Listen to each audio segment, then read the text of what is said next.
Alright, so I have had these Shimano bar ends, which are supposed to be bulletproof, and they're $150 a pair sometimes. They're really pretty crappy. These are Dura Ace, and I'm going to show you exactly what the problem is today. What happens is they herniate themselves, and you can't figure out why. The plastic starts to fall apart on the outside, and they stop indexing properly.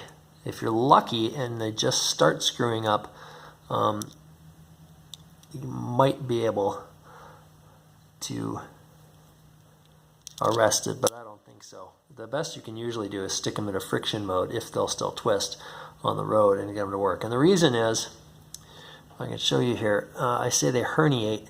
You can see maybe right in here, there's a little tiny, you see that little split right there?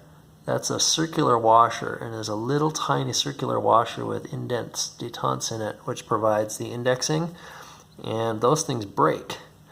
Mine broke less than a year of use. That's how lame they were. So you hear it working. Now what's going to happen as I do this is bang. See that? I had stuffed that half piece back in there. It popped back out. What happens is this little ring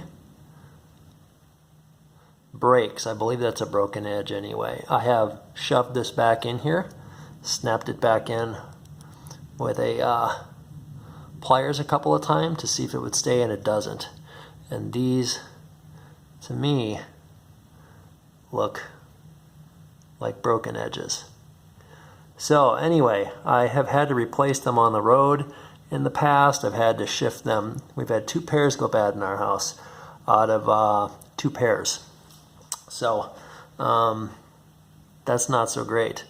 I would replace them with micro shift myself.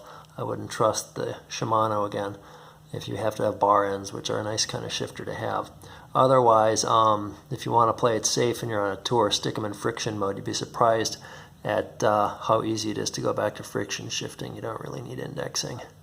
But anyway, that is what happens. They herniate themselves, they break, and shame on you, Shimano.